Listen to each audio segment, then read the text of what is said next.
अस्सलाम वालेकुम, मैं हूं मोहम्मद सलमान। एक दफ़ा फिर आप मेरे चैनल पे मौजूद हैं। चैनल को सब्सक्राइब करना ना भूलें और वीडियो पसंद आए तो इसे लाइक और शेयर ज़रूर करें। आज से हम लोग एक सिलसिला शुरू कर रहे हैं जो फ्लटर इंटरव्यूज़ को क्रैक करने के हवाले से है। तो एक सीरीज़ मैं बनाने वाला हूँ जिसमें हम वो सारे क्वेश्चंस डिस्कस करेंगे जो क्वेश्चंस नॉर्मल इंटरव्यूज़ में पूछे जाते हैं और कैंडिडेट्स जिनके आंसर्स में अक्सर व बेशतर फंस जाते हैं।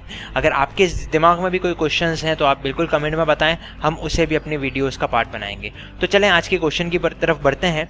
आज हम जिस क्वेश्चन के ऊपर बात करने वाले हैं वो है difference between war and dynamic, कि वार और डायनामिक जो दो टाइप्स होती हैं इन दो में क्या फ़र्क है।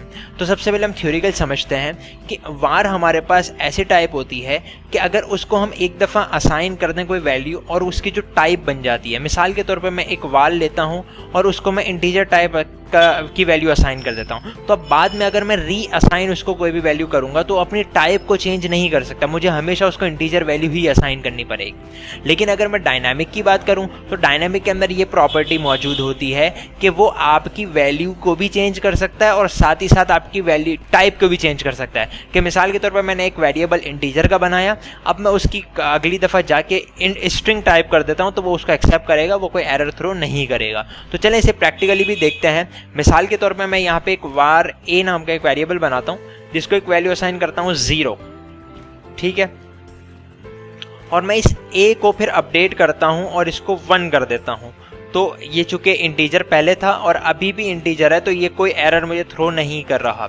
लेकिन अब अगर मैं ए को स्ट्रिंग बना देता हूँ और स्ट्रिंग का ए इसको असाइन कर देता हूँ तो यहाँ पे एरर थ्रो कर रहा है। आप देख सकते हैं value of type string can't be assign to a variable type of int, जबकि इसकी टाइप तो इंट नहीं है, इसके तो वार है। लेकिन एक दफ़ा हमने जब उसको वैल्यू असाइन कर दी तो उसने टाइप अपनी ऑब्जर्व कर ली कि मुझे किस टाइप आगे कंटिन्यू करना है और इसने ऑटोमेटिकली इस चीज़ को फिर कंसिडर कर लिया कि एक स्ट्रिंग इंटीजर को असाइन नहीं हो सकता। जबकि अगर मैं डायनामिक की बात करूँ, मैं वार की जगह इसको डायनामिक कर देता हूँ तो डायनामिक करते हैं आप देखेंगे एरर रिजॉल्व हो गया।